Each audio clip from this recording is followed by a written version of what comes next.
Hey, it's Chronologically Gaming, the only channel that's perpetually retro because we're playing every video game in order of release. We're now playing all the releases in 1981 that were released at some point in 1981 in alphabetical order. So let me know if there's any games we've missed or haven't seen yet, because we'll be closing out 1981 soon. Well, I shouldn't say soon, but it's coming up quick. We last left off with getting to show you the CreativeVision, the latest console on the world market, and also a Calibeth. So let's move forward and see what our next game is as we press with the rest of the releases from 1981. All right, we're going to be playing on the Atari home computer, and this is Alibaba and the 40 Thieves. Really enjoy the Atari home computer, so let's see what this one's all about. Let's take a look at the box for Alibaba and the 40 Thieves by Quality Software. Yes, by Stuart Smith. Way to go, Stuart. Looks like it's a fantasy 17 friendly character. Oh, okay. It was like any number of people can play, but no, they're talking about one player, but lots of different characters in the game. High-res color graphics. Select goals to match your skill. May wish to explore many rooms, halls, caves, seeing how long you survive and how much gold you can collect. As you gain experience, you'll attempt to rescue the princess. Yes, we can rescue a princess. And save the game in progress. Your adventure is saved on diskette. That's Quality Software. And let's see what other artwork we have for Alibaba and the 40 Thieves. Interesting concept. There's our advertisement flyer for Alibaba and the 40 Thieves. Fantasy for your Atari. So they're calling it a fantasy game. At least this one is. And then there's the 5 1/4 floppy diskette. Looks like the original, or one of the originals. 1981 Stuart Smith. 32K needed for this one, and an example of the screenshot. And we got a manual for this one too. Let's check it out. Alibaba and the 40 Thieves for your Atari home computer by Stuart Smith. Nice job, Stuart. So how to load? We won't need that. We'll load automatically. Replacement policy. Alibaba's provided a high-quality diskette that should give you trouble-free usage for many years. If the disk fails, return it for a replacement. Oh, great. We're going to need that, because if this doesn't load, like most computers we've seen on the channel, we'll just do a replacement. I'll reach out to him. Okay, great, thanks. To play Alibaba, follow the directions that appear on the video. The game is self-explanatory. You don't need to read the rest of this booklet to play Alibaba. What? Alright, I'll take him up on it. Let's stop reading the manual and see if it really is that intuitive. What other versions do we have? Okay, different ones, OSB or K-File. Here we go. It's our first time checking out Alibaba and the 40 Thieves for our Atari home computer. Released at some point in 1981. By Quality Software. Alright, so whenever we load this way, it means we don't have to type any commands to load, and usually did on the Atari computer, but I enjoy the K-file format because then it just comes up for you. I'm a little worried now because it's taking a while to load, and usually that means we might be in trouble. I don't know. You never know with the home computer. It works! Alibaba and the 40 Thieves. We got it with some nice music in the background too for the Atari home computer. Yeah, hear the arpeggios? It's actually using scales for the song. That's pretty cool for a home computer in 1981. And they even have some animation, a track mode. I guess it's showing all the different characters that you're going to play in the game. Alright, so we're going to push the start button, which is right over my shoulder. You can find this on the console itself. Only keys you need is to press the 4 arrow keys, so I'm going to use the arrow keys on the computer itself. So we want to begin a new game, and then we want to use joysticks. I love that about the Atari computer. It uses the same joysticks as the Atari 2600. Joystick rules. Instead of using the arrow key on the keyboard, use the stick in the direction of the arrow of your choice, and press the joystick button to continue. It works. The joystick must be returned to this center position before another arrow selection may be made. Okay. If you add a new player, you'll have this specify which joystick controls the player. Wait a second, is it more than one player? Joystick jacks numbers 1 through 4 beginning from the left side. Okay, so maybe it is multiplayer. Alright, pressing the joystick button. Alibaba is controlled by the joystick, the one on the left. Thanks for specifying. Rescued players are controlled by the joystick on their rescuer. What? Okay, I want to plug 2 controllers in case we are going to use 2. Very interesting. Okay, pressing the joystick button, and Alibaba is at home. There I am. It's Alibaba. So it says I can move the joystick to drop gold or armor, special options, rest, or begin my move. All right, so I'm going to go down to move and then press the... Whoa, it works. So I can move the joystick. I'm moving my Atari joystick around to control Alibaba. And then how many moves do I get? Looks like I can only move so far. Let's go in the next room and see. Okay, it's explaining those are dusty doors. Wow, cool interface. It's actually saying, and there it is, it's explaining over there is some rune marking. So it's saying Alibaba, and then I can begin my move again, and then I move the joystick. Let's go over to the rune markings. An oracular rune reveals to rescue the princess, unaided, attack only the unseen. It's some mysterious message. The rune burns with a fierce and damaging crimson flame. Cool font, by the way, because they're not using the in-computer font. They made their own for this. Alibaba is feeling rather weak. Poor Alibaba. So I have a rest one. Let's try rest. And it looks like it waits. Okay, that works. And then I can begin my move again. All right, so can we go in the door? The door creaks open. This is awesome. It's like a more intuitive Temple of Apshai. Or some of the role-playing games we've seen that are graphical role-playing games. All right, so moving in the door. Oh no, I went down to return and then begin the move. And then after I do begin move, then I'm usually doing this all with the joystick. Sweet. So it's saying the Royal Library's there, and then some rune writings are all here. So when I moved into the room, it's explaining what everything is. And then it says there's the doors, and there's Alibaba. It's giving us all the answers. If we played any other game that was like this without this interface, we'd be like, okay, what are those things? Maybe they're trees. All right, so beginning the move, and let's see, this one is A Primer on Anthropology by I Study Alman. Halflings and elves dodge well and are hard to hit. Dwarves and humans generally do more damage with axes and swords than with their daggers. Unlike thieves, halflings and elves who enjoy close fighting. Strong fighters such as dwarves will be able to hit a foe more often if they engage in close to hand-to-hand combat. Oh my gosh, this one's a big rune. Dwarves are strong, slow, and clumsy. Elves are fast, weak, and dexterous. Halflings are as fast as humans. They are weak, but take damage, a lot of damage. The text is a little difficult to read because they're doing this fancy cursive for it. Okay, so let's move. Let's go to the other rune. It looks like we're in a training area. The royal physician advises all adventurers to take it easy. Rest when you can. Okay, thanks.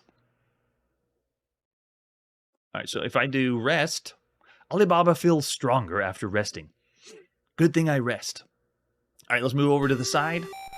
While the talkative tailor Mustafa repairs your worn suit of clothes, he speaks of tales he has heard.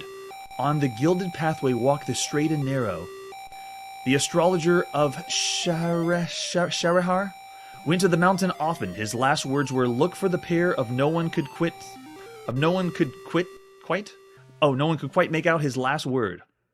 Yeah, the text is a little difficult to read, but I'm intrigued. So the game's giving us like riddles and clues. Let's see what happens if we go in the door. The door creaks open. It even gives us sound effects for the door. It's awesome. All right, beginning the move and going down, and now we're in the next room. And see, it didn't give us the same descriptions again. It knows we know what doors are. So let's go in this one and go to the next room. Oh, something happened.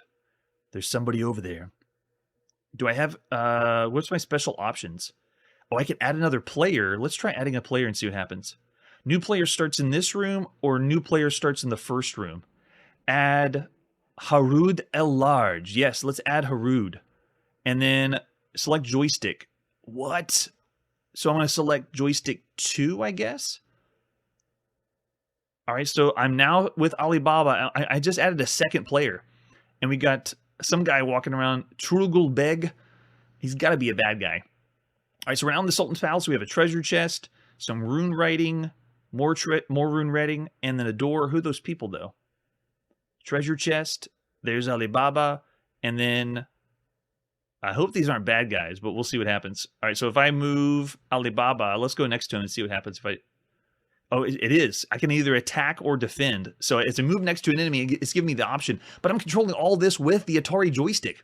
This is amazing. So attack. Which way do we want to attack? That way. Alibaba misses Sultan's right guard. No! Sultan's right guard misses Alibaba. Okay. We're just missing all around. I don't even know what weapons I have. And now we get to see my other character I made, Harud El Large. And he has the same things. I can move with Harud, so I can have him go help. And this is using joystick 2. So I'm using the second player joystick. No way. Okay, so I have 2 joysticks plugged in. I'm now controlling Harud with the second player joystick. And we got someone that's coming up to us, but I'm going to go help Alibaba with the second one. And if I saw this right, we can play this with 4 people. So you can switch out 4 people. And this reminds me of a game we played on the Apple II, but it was just 1 pixel per character. So you could create, I think, 8 characters, but each character was 1 pixel, and it was a roguelike. And it was Fracas for the Apple II. And so this is like that, but the graphics are a lot better. And it's not a roguelike. I don't know if this is randomly creating the rooms or not for us, but okay, so we're back to Alibaba, and I have to switch controllers, so you have to play, it's like a multiplayer game. But if you have 4 controllers, you can do this. On an Apple computer, you can plug in 4 controllers and have 4 people play. All right, so let's do, I can move, and then Alibaba leaps into a flying tackle and wrestles with the foe. Attack. Alibaba jabs Sultan's right guard, and just a scratch. So Alibaba took out the guard, it looks like. Sultan's right guard, and now he's feeling weak. He hits... the Sultan hits Alibaba. Okay, so they can attack diagonally, it looks, too. So Alibaba's feeling weak, and it's giving us these kind of like role-playing descriptions, but it's not using numbers like in a role-playing game. It's just telling us, this is awesome. I can't believe this is a game for 1981. Okay, so let's do, now we're back to Harud. So you have to switch, if you have 2 people, use that controller, but you do begin the move, and then you press the joystick to move him around. So I'm going to have him help out. Let's have him fight this guy. Sultan Sharihar misses him. I don't even know if the Sultan's a good guy or not, but we're just going to beat him up anyway. All right, so I'm going to do back to Alibaba, move, and then you press the joystick to move to the chest. Breaks free of the fracas. Wait a second. Did we just rescue someone? Oh, in the gold chest, we got some gold pieces, and they're still trying to fight Alibaba, so they're trying to beat him up now. And now the other Sultan's guard's trying to beat him up. They look kind of the same, the characters do, but as you can see, it's highlighting. So we know that that's Harud. I can move, and let's have him attack this way. Harud lunges unsuccessfully, but can I attack? I want to attack that one. I whomp the Sultan Sharihar, and then Sultan Sharihar, whose armor softens the blow. Oh, he's got armor on. I don't know what's going to happen to Harud then. Sultan Sharihar still has lots of fight left. Yeah, it's giving us information like it's a role-playing game, but it's not using points. So I don't know if there's like a way to check stats or not. But you know what? We do have the manual, so we can consult. Even though they said it's very intuitive, they were correct. We were able to just pick up and start playing because it has everything on screen for us. So after we go back to the manual and look at, here we go, table of contents, how to load it, the story of Alibaba, nice. So you got a full story of Alibaba, and well, now I'm interested in the story because of how well the game plays. But we'll breeze by that. It's got some lore like most computer games. And then how do you play the game?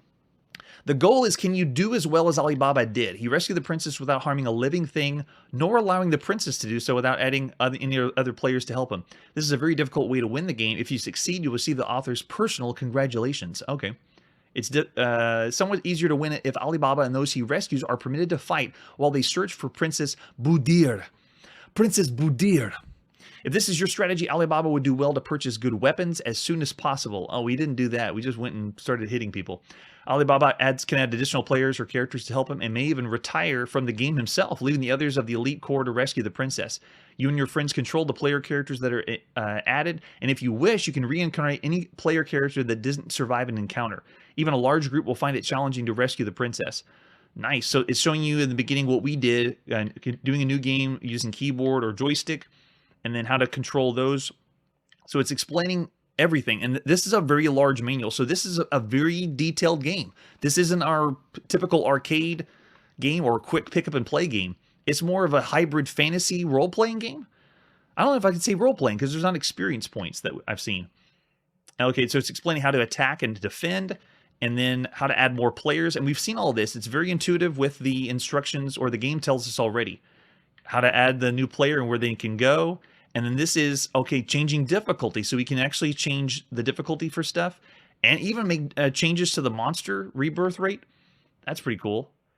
And looks like it's saying how to do the shop and trading and the store, how to drop armor. Yeah, it has armor, has money, and then explains how fighting and trading. There you go. There's the weapons. It gives you information of everything, what the power and strength is, if it's melee or hand-to-hand. Wait, why is melee and hand-to-hand the same thing? Oh, I guess there's two classes. Melee would be if you have weapons, and then hand-to-hand would be closer. Yeah, steel dagger and shiv. Interesting. I've always heard it called melee. And then it has the world of Alibaba. Wow, this is awesome. We're only halfway through the manual, and there's all this information about Alibaba and the 40 Thieves. I didn't even know this existed. Okay, so we're back in the game. I'm now Alibaba. Yeah, this is like, it's very similar to those, yes. Okay, so let's do Alibaba. I want to do special options again, and then we have other options, and we have, there it is, change difficulty, save the game. So I can change the rate of monsters, fewer. You can see I'm making I can make it go down to 10 if I want to, and then return, and then go ahead and begin my move. And now I'm going to go and up and attack the big guy. Oh wait, there's another guy on the side. Let's attack this guy. Alibaba leaps into a flying tackle and wrestles with the foe. Then I attack. The mighty swing whistles through the air, and the illusion before you melts into misty fog, which is blown apart by a restless gust of wind. Alibaba clouts Sultan's right guard. Oh man. Not only did we kill him, but we got this awesome poem for his death. Sultan's right guard is feeling rather weak. So the right guard attacks Alibaba. Ouch. Alibaba's feeling rather weak. Maybe I should have him rest, but we have someone that just snuck in the room. Sultan's left guard whops Errol. Uh-oh. Not Harud. Harud still has lots of fight left. Okay, that's good. So now it's Harud, so I'm on player controller 2. I begin the move, and I want to move, let's go to the left and attack. Unsuccessfully lunges at the opponent. This guy is pretty tough, so we attack him. Which way do we want to attack? That way. Harud at-large misses Sultan Sharihar. Flanked by his guards, the Sultan to your left says, rescue Princess Budir and hide her in the home of Alibaba. My enemies will not think of looking for her there. Wait, was he a good guy or a bad guy? We just went in attacking because we had an option to defend, but I don't know if they were NPCs or not. But he just gave us some Sultan Shahriar smites. Uh-oh, he killed Harud. Harud is feeling rather weak. Oh, okay, maybe we killed him then. All right, so now we do begin. Oh, do I have a way I can rest? So I'm Alibaba now. I'll do begin my move. So I'm on the other controller, and now I move around. I need to find out what this guy is. Oh, I tried to escape, and it didn't work because I was next to someone. All right, so we'll attack. I missed the guard. Uh-oh. The right guard jabs Alibaba. Ha, just a scratch. This is intriguing because to play this with 4 people, 4 controllers all plugged in would be awesome. Because it's like a turn-based strategy game. But or a turn-based tactical game. Like they're even setting us up kind of like a grid for the fighting. All right, so now we're at Harud, so he's not dead yet. That's awesome. So we'll begin his move, and then I want to move him this way. Still unsuccessfully lunges. Maybe because he's supposed to be a good guy. Which way do we want to attack? That way. And we miss him. Maybe we were supposed to talk to the Sultan, but I didn't see an option for it. And this must be Ibrahim. So Ibrahim's coming to fight, and now we're attacking him. Oh, gosh. And now we're at Alibaba. So I want to do special options, and I want to go to other options, and I want to do retire and see if I can get rid of...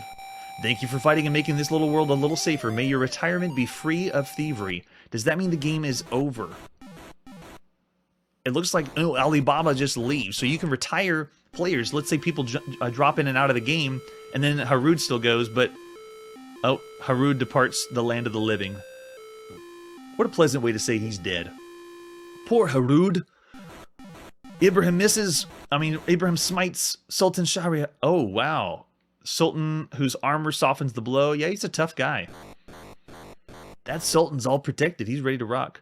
So this other character, which I guess it isn't a bad guy, I grieve over your untimely demise. With limitless power, I have reincarnated Alibaba, so you may try again. And then there it is. The game begins. So even whenever you die, it says you're reincarnated and get to play again.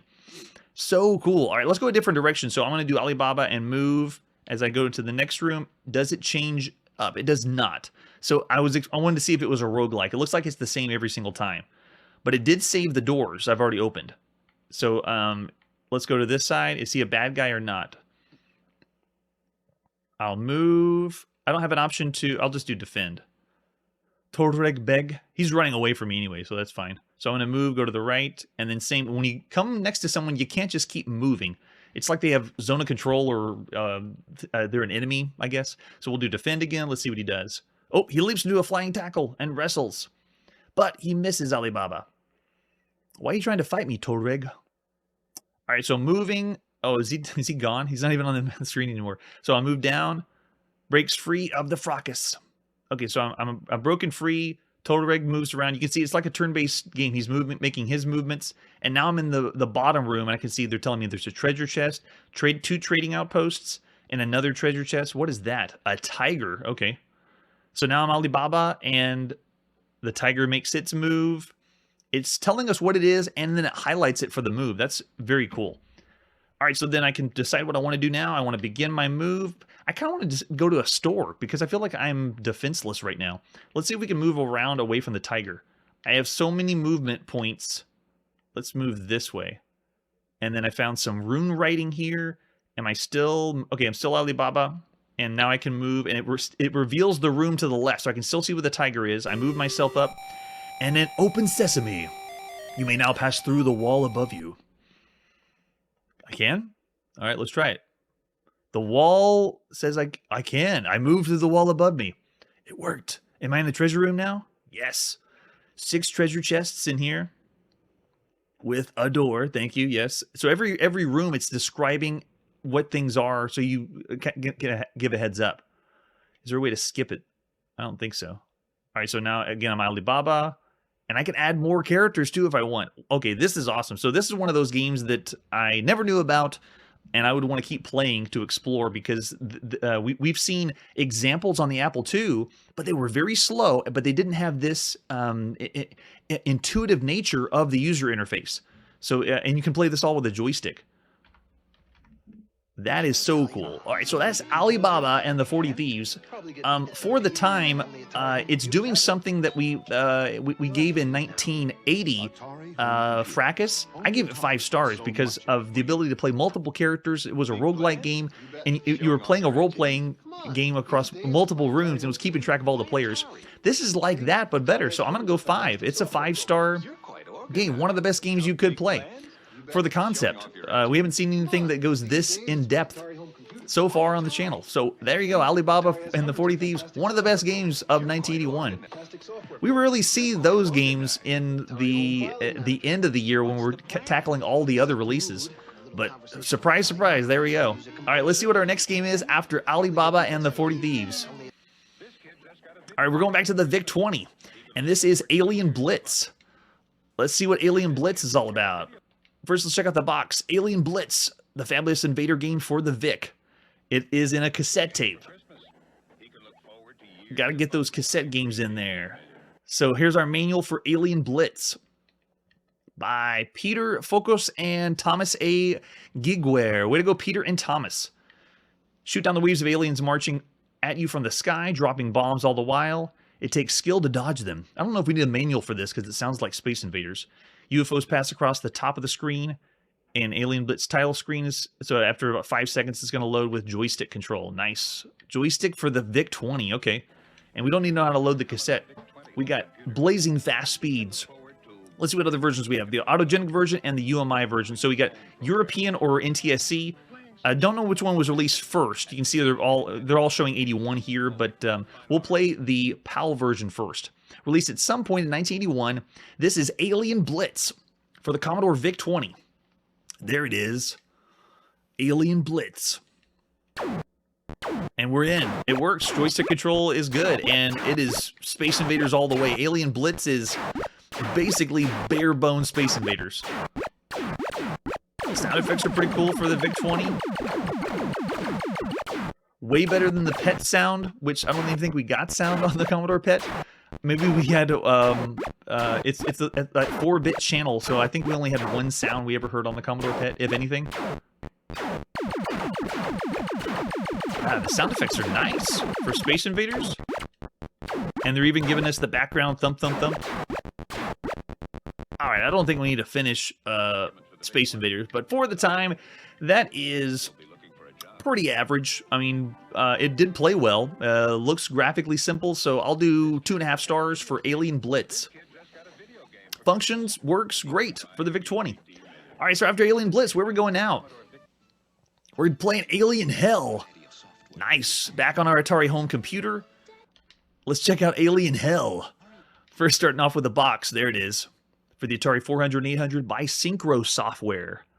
Not familiar with that one.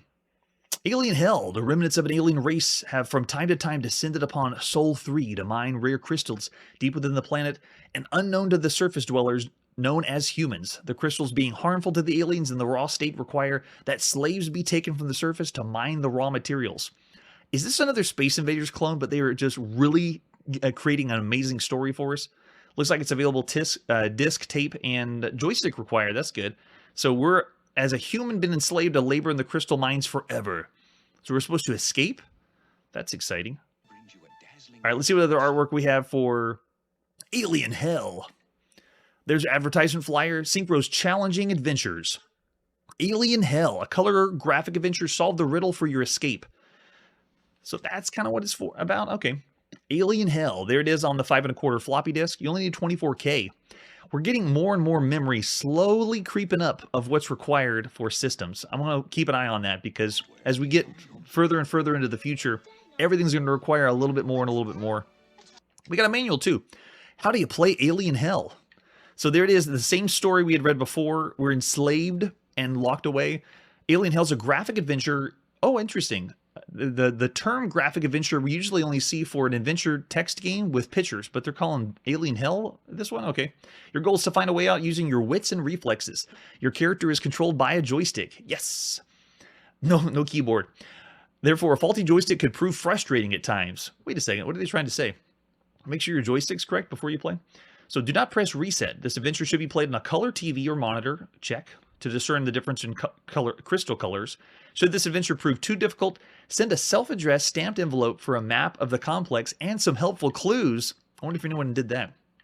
So they give us some hints.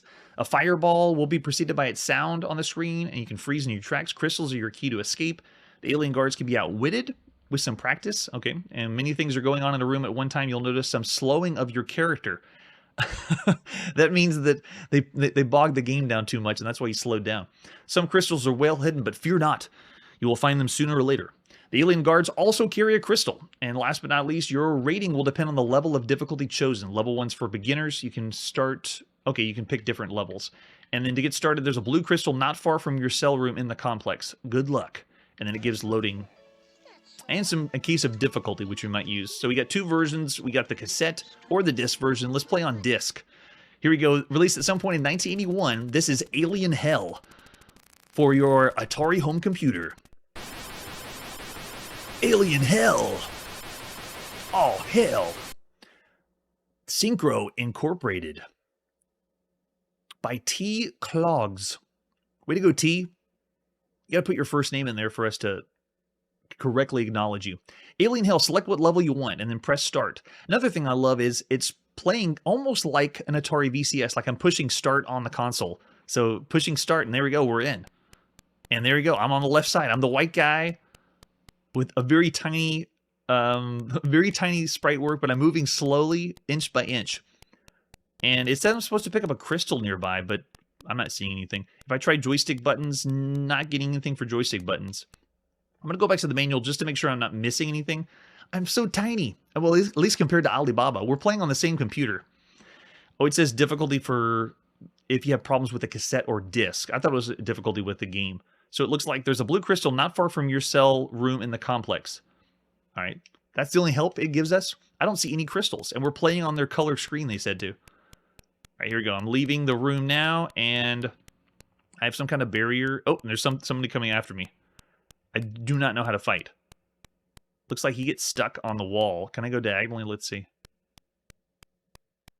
Go. I can. Okay, so diagonal does work. I don't know what the... I guess I'll just go to the next room. because there's nothing else shown here. But this kind of slowness is kind of what I expected for the time, the way I'm moving around the screen. And you can kind of see the difference between Alibaba and this one. Okay, here we go. So I'm in the next room. I hear something. Oh, it's the laser blast. I can't believe I dodged that. All right, so this is not a room. I thought it was a door we go in. So I'll move my way down here. Not get destroyed by a laser. Let's keep going all the way to the other side. Oh, going up. Dodge it. It's going to shoot again. It told me ahead of time, so it works. We have to escape. Oh, it's the same thing. Oh, great. Is it just another maze? Let's go north then. They give me little pitter-patters of my feet. Oh, please don't kill me. Okay, good. Same room. Uh-oh, we're in a maze. I don't know. All right, I'm going to go this way. So we've only seen a couple games from the 70s that use this whole flip screen format where you go from room to room. It doesn't scroll, but it's kind of like the adventure, playing an adventure game. And I love these kind of games. So the ones we saw in the 70s, though, were very, very slow. They had the idea there. Oh, we're in a new room now. Where's this guy? I haven't seen any crystals. We brought out our color monitor and everything, and they don't have any color crystals anywhere. I'm slowly trying to escape. I don't know if I can. I don't even know if there's an attack. Oh, now we're in the dark. I don't know what's going on. This room looks like it has lava. Whoa, crazy.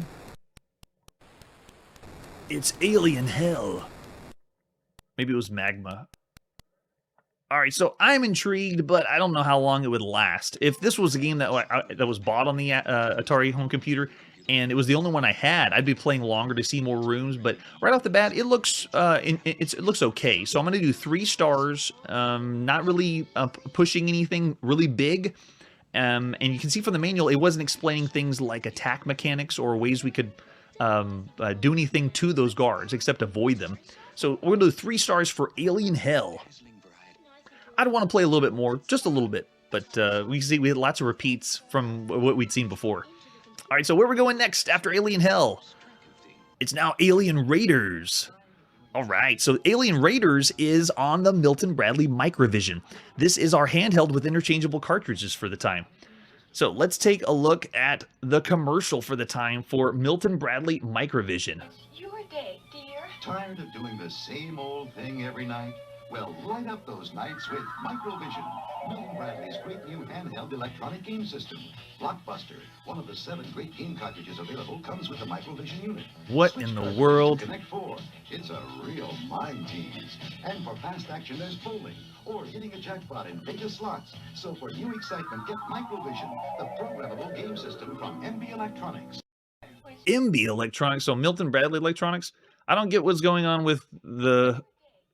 Everything's boring until the Milton Bradley Microvision shows up. That's a handheld. You play it by yourself. So why is your wife more excited of the evening if you're playing a handheld by yourself? It's like nowadays you pull out the Switch and you start playing that. Does everything get more exciting then? No, I don't think so. It's cool we see some gameplay, though. That's the actual gameplay of the Microvision that they're using. So this is one of those systems that we don't have an emulator for. You cannot play this unless you have a simulator, but we do. Let's take a look at the box for Alien Raiders. I have a really beat-up box, but as long as we have the game inside, it's okay. And then we have, for other artwork, this is the advertisement, the Milton Bradley Microvision. The big thing is it's the first handheld you can interchange cartridges.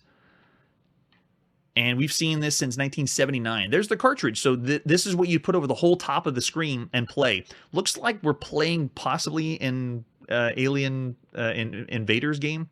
Because look at this, the controls. It's just fire. It looks pretty simple. Yeah, so this one hopefully will be an easy pick up and play one. Let's take a look at the manual for Alien Raiders on the handheld. This is the only other system I can think of that would compete with Game & Watch or some of the Coleco handhelds because you can switch out the games. Right now, though, it's a little long in the tooth. When it came out in '79, that was amazing. All right, so Alien Raiders, a fast-paced skill and action game that challenges you to do battle with attacking alien raiders from deep space. And I bet they're 1 pixel. The raiders move horizontally across the screen from right to left towards your landing area. Your only protection against the raiders is your deadly firing beam that travels vertically up and down the screen and fires horizontally to the right. Wait, is it vertical or horizontal? Hit as many raiders as you can with the beam, zap them at close range or from afar. You can hit them at any distance by adjusting the knob to lengthen the beam and turn it clockwise or counterclockwise to shorten the beam. Every time you hit a raider, you score points. As many raiders as you can, try for the highest score. So that's it. It's a point scoring game, and I think it still looks going to look like Space Invaders, but we'll see. And it explains how to start the game. There's 2 different games. Game 1 is you're attacked by a series of 4 raiders. Game 2, it's 4, then 3, then 1 fast one. So it switches it up a little bit. And then is that it? Just game 1 and 2? How much fuel is how much time you have to fire before the fuel? Oh, there's a fuel gauge. That's interesting. I want to see how they do that on the Microvision. And then how do you use the control knob? Got it. How do you fire? We hit the fire button. Everything's pretty self-explanatory. Oh, here we go. We have diagrams. How to make a hit. Hit occurs when the last square is directly on top of a raider, shown in figure 1. This is not helpful. Maybe if we play the game, we'll see. I don't understand totally. You kind of saw some of the graphics on the commercial for the Microvision, but let's pop it on and see. The new game for our Milton Bradley Microvision, Alien Raiders. So on the left side is an example of what you'd see in the palm of your hand. That's the whole thing. And then now at the bottom, you can see I'm twisting the knob left and right. And then what you do is you pick what game you want by pushing the game button. And there's only 2 games. And then skill, what's the skill? Okay, yeah, skill level. And then if you want to go, we start playing now. All right, so now I have a dot on the left side moving left and right. And there's my fire. Okay, I see. I get it. Okay, so I'm the dot on the left side. It's moving by itself. And then what you do is you move the dial at the bottom to say how long you want your laser to fire. Why they gave you 3 fire options, I don't know, because they all do the same thing. All right, so go. But see, whenever I hit fire, oh, is it there? Okay, whenever I hit fire, depending on how long I've moved my knob at the bottom is how far they shoot. And you have to time... There. You have to time your shot to make it work correctly. And see, it's automatic though. The thing that's going back and forth, I don't think it's gonna. Okay, oh, I made it. So I'm not able to move the dot on the left. It's doing it by itself, bouncing back and forth.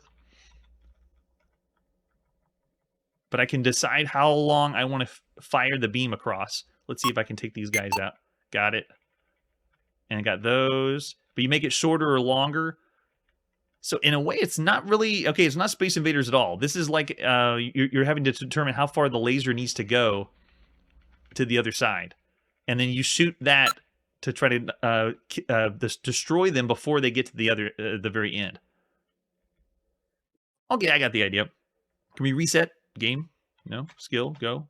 Okay, so yeah, we could try game 2 and it just switches it up, but it's essentially a bunch of dots on the right side that are coming to the left side, and you use your dot to shoot the other ones. Is everyone following that one? So that's Alien Raiders for the Milton Bradley Microvision. Still, the luxury of switching out the game to other ones is pretty cool. I would give this one, though, lower scores compared to other ones we've seen for the Microvision. And considering we've seen some really charming, really good games for the Game & Watch and other handhelds, this one it plays really simple. Like you can see what they're showing. They have bowling. They have Connect 4. Those are a lot more complicated. So for the time... it doesn't really. It is unique. I haven't seen anything try to use this formula. So, but I would still consider it not really as good as the other ones. So I'm gonna say 2 stars. It's yeah, it's a bad game compared to the other ones you could play, and I don't see a lot of enjoyment I get from this one compared to the other ones on the Microvision. So 2 stars, not a really good showing for the Microvision, but still a cool handheld to have. All right, so after Alien Raiders. Let's see what happens next. What's our next game? All right, our next one is on the Apple II, and this is Alien Typhoon.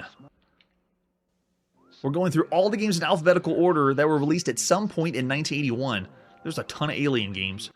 Here's our box for Alien Typhoon by StarCraft and Broderbund. All right, love that one. Alien Typhoon for fanatics only. Twice as many, twice as fast, twice as tricky, and paddle controlled. Nice for the Apple II. All right, let's see what the game is like. We have no manual, so we're just going to pop it in and play. Released at some point in 1981, here's Alien Typhoon for the Apple II.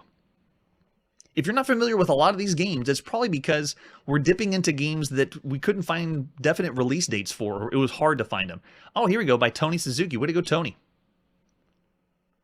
And let's see if we control it with paddle. So there you go, keyboard or paddle. And let's try paddle mode. Is it going to go through? Nice, it goes through an attract mode like an arcade game. Arcades were so hot right now. Everybody wanted to have the arcade at home. And I actually thought the consoles pushing for arcade was big, but it's not. It's not as big as the computer world. The computer world has given us the best, closest arcade experiences that I didn't realize. So it's really cool playing all these games and seeing the global perspective of everything. All right, so pushing P. Here we go. We're playing with our Apple paddle. Almost said Atari. We played it a lot on the Atari. Here we go. We're in. And don't adjust your sound. That's just the way the Apple II sounds. It is, I'm going to say, it's still a Galaxian clone, at least by the look and feel of it. I can't say Galaga. We've already seen that in the arcades, but it's really new, and it's really new for Japan. So it looks more and feels more like Galaxian. I don't know what the sound effect is. It looks like just constant farting in the background. Is that supposed to be my engine fire? That's the use for the sound chip for the Apple II. Oh man, but for paddle controls, it works pretty well. Yeah, the multicolor sprites is a very good point. I know they're smaller, but look at that. Green and blue, green and purple. It's awesome. And look how many are moving at a time on the screen, and we have this nice Starfield scroll in the back. I'm kind of wanting the large ship to start putting a tractor beam out. Oh, he got me again. To see if it's a Galaga clone or not, but it looks like we won't get it for this level. And that's it. Oh, it plays just like an arcade. 3 lives, and then you're done. All right, let's hit paddle again. Yeah, paddle controls. I'll give one more shot after this with keyboard to see if it's any better or smoother. But this is what I was talking about.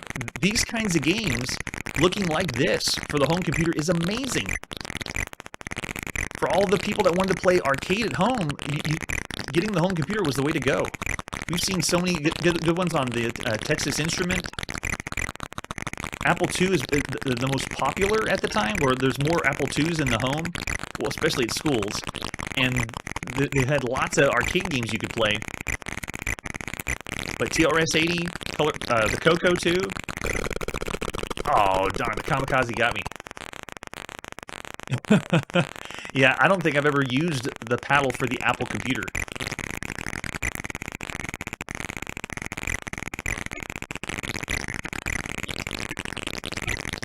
And all of them felt a little bit different, the controls for the computers in North America, because once we get to Europe, the majority of the computers were interchangeable. You could use the same paddle on your BBC Micro, the Acorn Atom, if it had the port for it. But we're still very much in like the Wild West. I knew he was going to get me. The Wild West of video games. So there's still no standard on what is going to be plugged in. That's going to be a long time before we get to any standard. Okay, let's try keyboard and see what keyboard feels like. What did it say for the keyboard controls, though? A is fire. Okay, got it. All right, here we go. Let's see what happens with keyboard controls. For Alien Typhoon. Yeah, so it's doing, I'm moving constantly until I move the opposite direction. So on the keyboard, when I move left and right, it doesn't move when I'm holding it down. It's, I push it, I move to the left, and I push the other way, I move to the right. And that's it. Paddle felt like I had a little bit more control, but that's usually the case. Instead of using just keyboard. But cool to get the feel of it.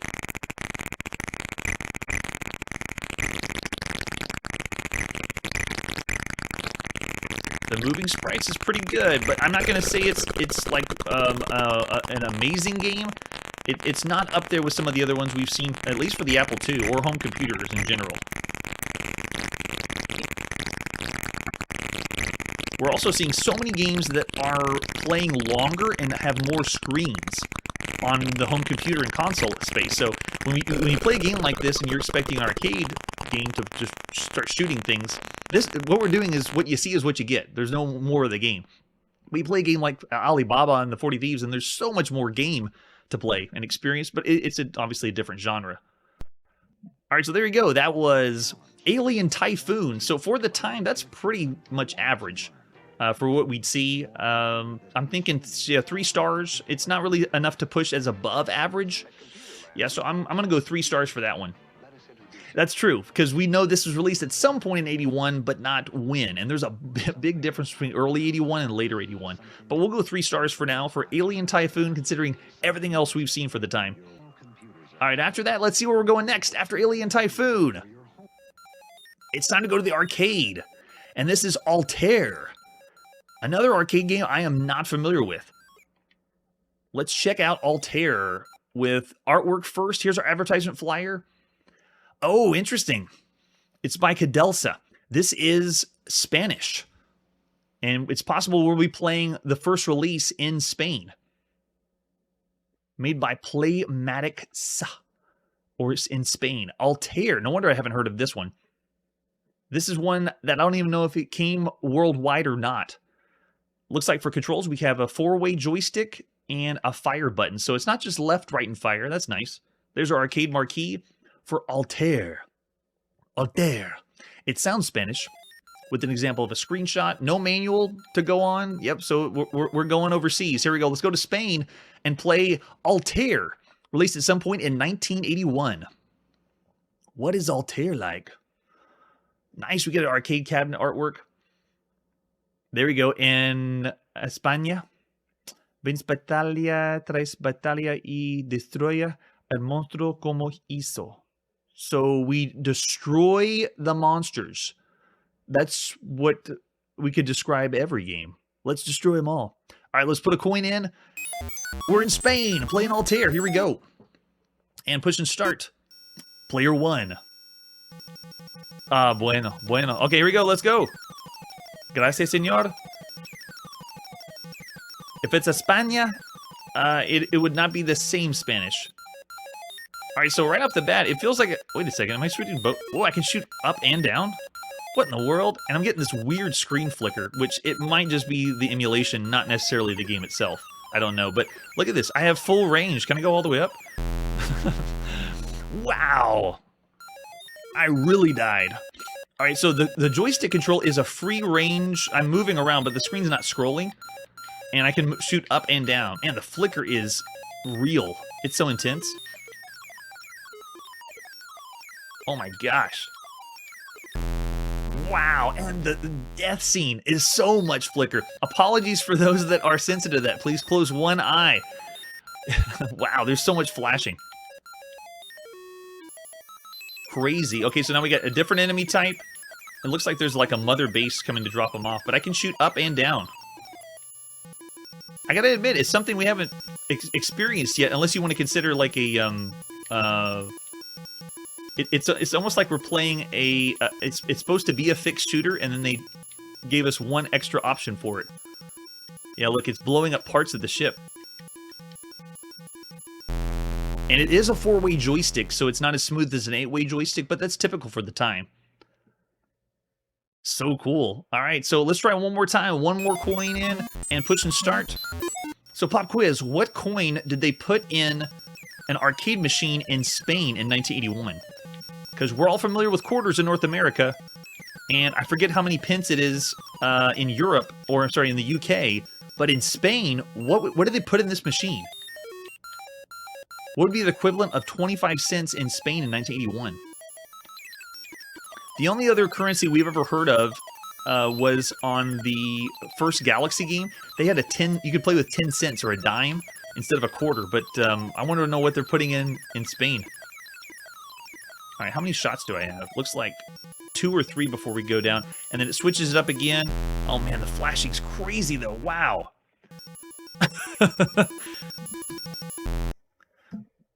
All right, so that is pretty intense. It's still pretty bare bones graphic-wise and play-wise. So for Altair, I'm going to give that one just a slight nod below, considering everything else we've seen for the time. It's not bad. It's good, but it just doesn't push anything to warrant anything higher than a 2.5 star. In Chronologically Gaming's opinion. All right, so after Altair, let's see what our next release is. Where are we going now?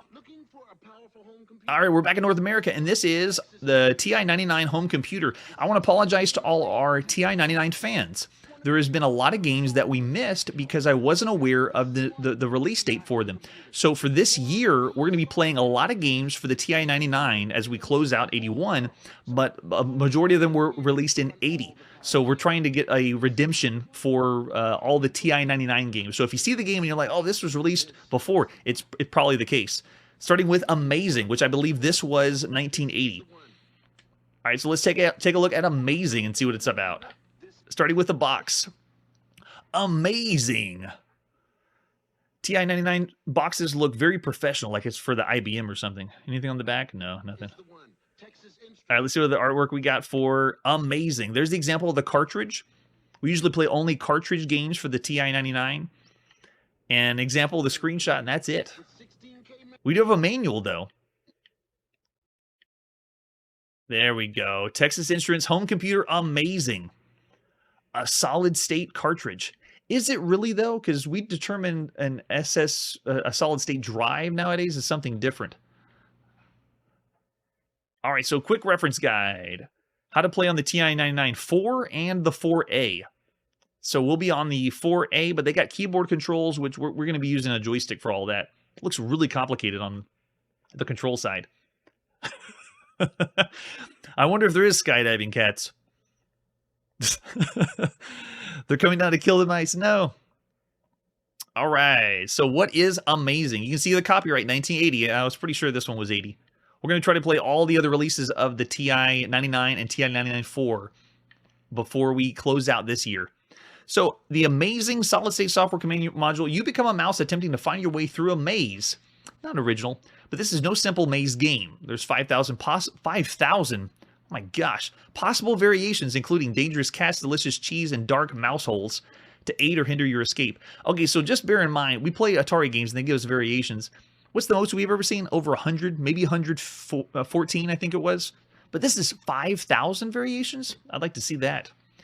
Be careful of the hungry cats. So we're a mouse avoiding a cat. And there's lots of different maze options. In one-player games, you compete against yourself as well as the clock and cats by playing a series of mazes. In two-player games, you can work together with another player as you race against the clock to outwit the cunning cats. Nice. Love two-player games. Those always get more in my book. So he explains the controls again. Take a look at the controls if you use the keyboard. You have to go, if you play a two-player game, one person's on one side and one person's on the other side of the keyboard, and you play together. When we go back to the commercial with Bill Cosby, you can see the actual keyboard of the TI-99 and realize just how cramped that would be. Hopefully you got a left-handed friend that can take one side.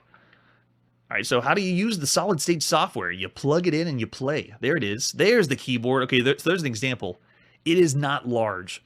You'd be really cramped. Your hands would even be close to each other to play a two-player keyboard game.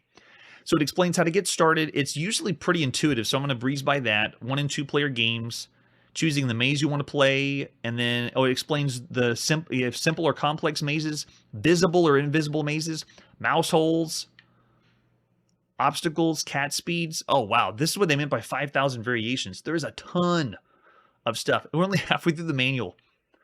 All right, we'll refer back to that if we need to. Let's pop in the cartridge and play some Amazing on our TI-99 4 or 4A. All right, here we go. Pressing any key, and there we go. Amazing. Nice. Oh, thanks for the feedback about currency. In Spain. Here we go. So we get game selection, number of choices. I'm going to go ahead and plug 2 controllers in just to see what the 2-player experience is like. So let's do a 2-player game, and then you can pick Escape Maze or Cheese Hunt. Let's do Escape Maze. And then we can do a simple or complex maze. Let's do complex. This is where all the options are. Wow, you can do a visible or invisible. Let's make it visible. We want mouse holes, and then we want fast mouse, and then how many cats? Cats are going to go, let's do 2 cats, and then how fast do you want the cats to go? Wow, okay, let's do medium, and then do we want dumb cats or smart cats? Let's make them dumb. And then a standard cat or a pouncing cat. We'll make them standard. There you go, look at all those options. So we're playing 2 players, we got 2 controllers plugged in. Let's take a look and see what this is like. Starting off, they build the maze, and there we are. We got player 1, player 2. Player 1's in blue, player 2 is in red. And yeah, that's it. We got 2 different people playing the game as the maze, and this kind of format is what we've seen plenty of times on the channel, making the maze game, but all these variations is pretty cool. We're just supposed to get to the other side without the cats getting to us. That's it. So I'm just going to take over the 1-player controller. They said this was fast mouse. This feels like I'm going slow. But you make your way around. I think I might even be going the wrong direction. If I had 2 people with me, we could be playing at the same time. But it's just get to the other side as fast as you can without getting eaten up by the cat. I got 1 coming after me now. I don't even know if can I sneak past or not. He's coming for me. The pixel's so small. Look at that. I'm like 4. I'm like 6 total pixels right now. It's so tiny. Is he going to come at me? No, he is. He got me, and it gives you the score for that. So you take over as the 2nd player, and now they can go and move their way around. And I don't think I can even get out this way. No, I can't. I got to go all the way around the other way. And the cat is coming. Can I sneak through? Oh, I can do that. I didn't know that. Okay, so that must be the mouse holes they were talking about. They added a way to get through someplace diagonally. Nice. All right, so I'm going to do a reset. That's pretty cool. Let's try a different game mode just for fun. It is just your standard maze game, but the game variations are very fun. 2 players is always a treat. Let's play Amazing. It's amazing. It even builds the title. Nice. All right, so let's do again. Let's just do a 1-player game this time, and this time let's do a cheese hunt. And make it complex, make it visible. Can't even imagine doing invisible. Let's do mouse holes, and let's do fast mouse. Let's do 2 cats. Make them fast this time. And let's make them smart. Fast and smart and pouncing. Wait, pouncing frequency. What? Okay, let's make a low pouncing frequency, I guess. So many options. That's awesome. So you can see we got 1 player, 2 player, and then all the different maze choices, and it's going to build the maze. It's random every time. All right, so here we go. The object is get around and get that cheese. So now I realize I can go through some of the places diagonal. I think this is the tiniest we've ever been on the channel. Unless we consider whenever I was playing as a colon. That was 2 pixels.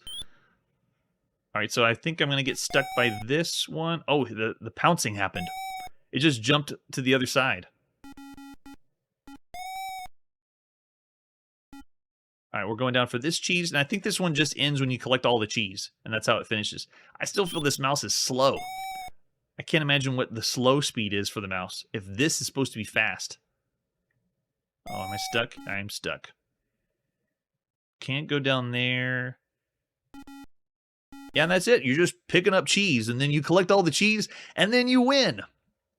Now, for 2 players, I could see a little of enjoyment in this, but it's still a maze game. It's fun being that tiny, just for a little bit, I guess. All right, so for the time, amazing compared to all the other games we played at the time.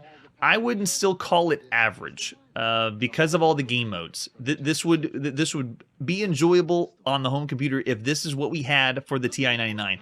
And if you had 2 people to play with, it works really well. It's using formulas we've seen from other systems, but lots of variations. So we'll do 3.5 stars, just above average. Around the good range. It's good. Amazing is good. All right, and with that, we've reached time for this evening. We're going to put our quest on pause, but we always have lots more games to play. We'll be continuing all the releases at some point in 1981 in alphabetical order. Who knows where we're going to go, and that is the fun. We will catch you next time. Hey everybody, thanks for checking out the channel and joining me on my quest to play every single video game in order of release. We'll be streaming live every weekday at 9 p.m. Central, so join us and let us know if you miss any games along the way. This video would not be possible without RetroArch and Launchbox. Please tell your friends there's some crazy guy out there trying to play every single video game. You can always check out Chronologically Gaming on YouTube, Twitter, Instagram. Chronologically Gaming is the name to look for. We will catch you next time.